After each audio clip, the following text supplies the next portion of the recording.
ఇక నల్గొండ మహాత్మా గాంధీ యూనివర్సిటీలో బాలికల హాస్టల్ విద్యార్థినులు అర్ధరాత్రి ఆందోళనకు దిగారు. తాగునీరు మెస్ నిర్వహణలో యాజమాన్యం నిర్లక్ష్యం వహిస్తుందని 5 గంటల పాటు వీసీ గెస్ట్ హౌస్ ఎదుట ఆందోళన చేపట్టారు. గత కొంతకాలంగా తీవ్రమైన నీటి సమస్యతో ఇబ్బందులు ఎదుర్కొంటున్నామని ఆవేదన వ్యక్తం చేశారు. హాస్టళ్లకు సరఫరా కావాల్సిన నీటిని నూతన భవనాలకు మళ్లించడంతో ఈ పరిస్థితి ఏర్పడిందని వెల్లడించారు.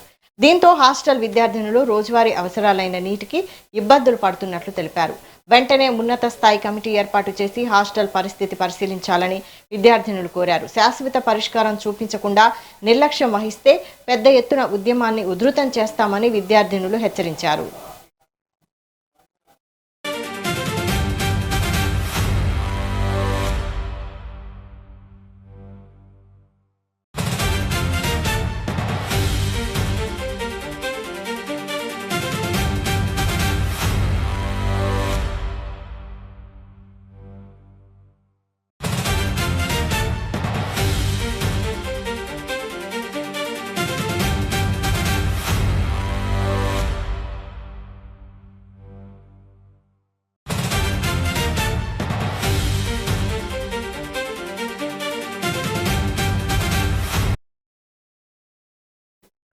నల్గొండ మహాత్మా గాంధీ యూనివర్సిటీలో బాలికల హాస్టల్ విద్యార్థినులు అర్ధరాత్రి ఆందోళనకు దిగారు.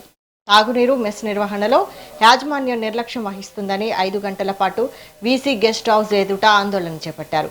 గత కొంతకాలంగా తీవ్రమైన నీటి సమస్యతో ఇబ్బందులు ఎదుర్కొంటున్నామని ఆవేదన వ్యక్తం చేశారు. హాస్టళ్లకు సరఫరా కావాల్సిన నీటిని నూతన భవనాలకు మళ్లించడంతో ఈ పరిస్థితి ఏర్పడిందని వెల్లడించారు. దీంతో హాస్టల్ విద్యార్థినులు రోజువారీ అవసరాలైన నీటికి ఇబ్బందులు పడుతున్నట్లు తెలిపారు. వెంటనే ఉన్నత స్థాయి కమిటీ ఏర్పాటు చేసి హాస్టల్ పరిస్థితి పరిశీలించాలని విద్యార్థినులు కోరారు. శాశ్వత పరిష్కారం చూపించకుండా నిర్లక్ష్యం వహిస్తే పెద్ద ఎత్తున ఉద్యమాన్ని ఉధృతం చేస్తామని విద్యార్థినులు హెచ్చరించారు.